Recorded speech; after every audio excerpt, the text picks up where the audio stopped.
nggak ada masalah-masalah gimana-gimana, tiba-tiba datang dengan kabar perceraian di rumah ibu dari si selebgram ini digadein. Kok bisa ada suami yang tidak bertanggung jawab dengan tidak menafkahi? Ya tidak menafkahi tapi nggak bertingkah, mungkin juga nggak bakal begini, Pak.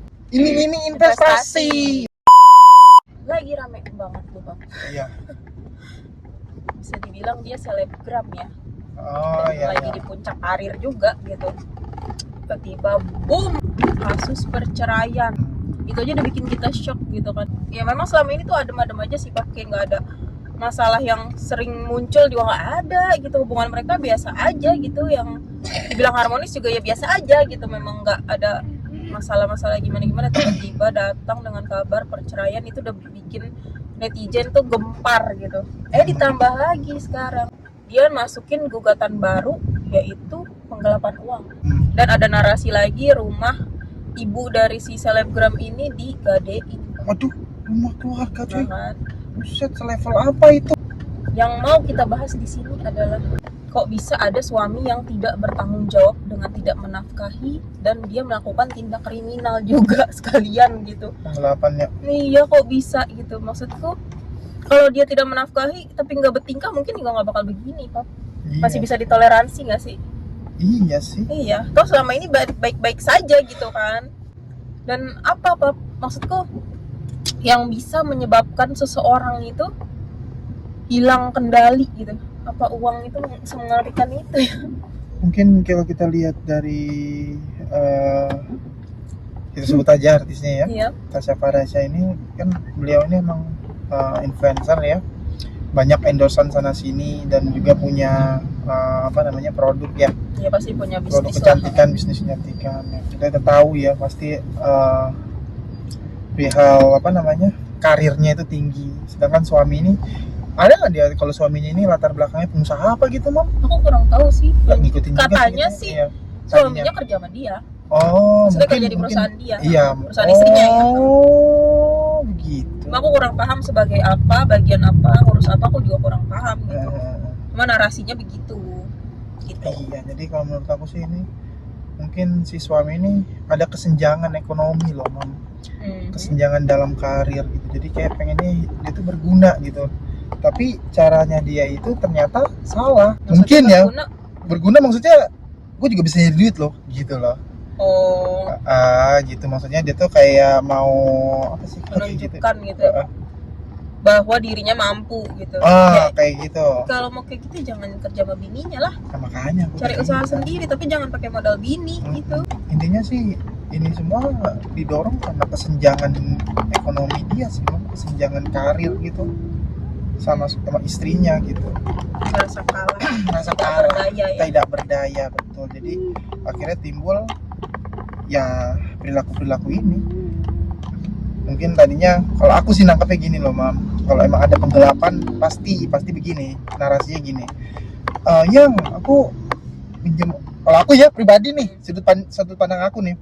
Kamu Ini punya banyak duit nih. Pikiran kita ya. Pikiran kita nih Disclaimer murni, dulu. disclaimer ini murni pikiran kita.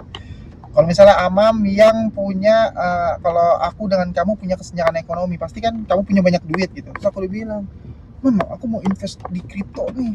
Masa aku lihat si ini cuman berapa menit langsung dapat profit sekian gitu. Nah, tapi dia tidak pelajari gitu.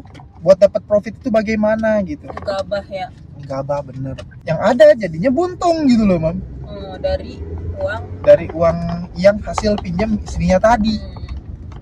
Mungkin.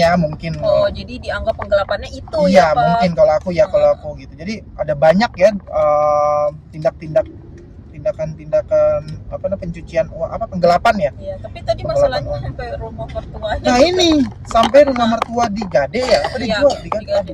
Kalau sampai digade ini kan berarti kan ada prosesnya, Mam. Pertama, Minjem. aku ngomong ke surat atas nama siapa?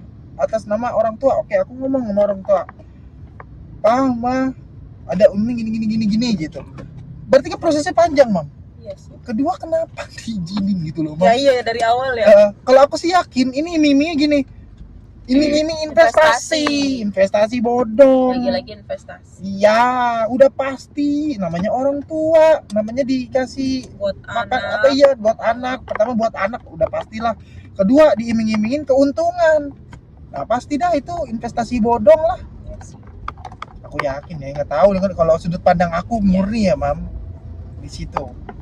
Makanya kalau sampai surat tanah keluarga atau rumah keluarga digade itu udah prosesnya panjang sih menurut aku. Iya Mam. sih, nggak seinstan. Nggak semudah itu buat dapat Minjem izinnya. dapet gitu kan.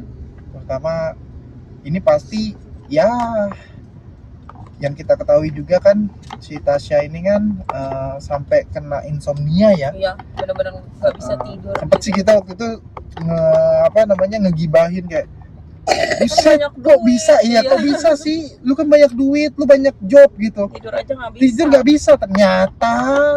Nggak lama kan penyebabnya, Pak dari dia posting yang dia itu lagi terapi tidur, nggak lama muncullah kasus ini.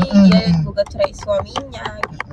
Jadi kayak relate banget ya. Iya, problematikanya bener, Ya. rumah tangganya. Kita sempat ngomong juga waktu itu kayak ini perkara rumah tangga sih, aku bilang gitu kan Iya. waktu itu. Terus kamu masa sih kan rumah tangga apa, orang rumah duit Banyak-banyak ada. aja. Terus adem-adem aja, nggak ada pihak ketiga atau pelakor atau apa gitu. Iya. Ternyata ya Itulah ya hidup orang, kita nggak pernah tahu Nggak pernah gitu. tahu. Makanya Jadi- jangan suka berbicara bahwa orang kaya itu udah pasti tidurnya nyenyak. Oh, belum Nggak tentu. juga ya. Heeh. pasti ada cobaan. Iya, Nggak ada orang. manusia yang luput dari cobaan ya. Nah, ini yang mau aku kasih tahu nih.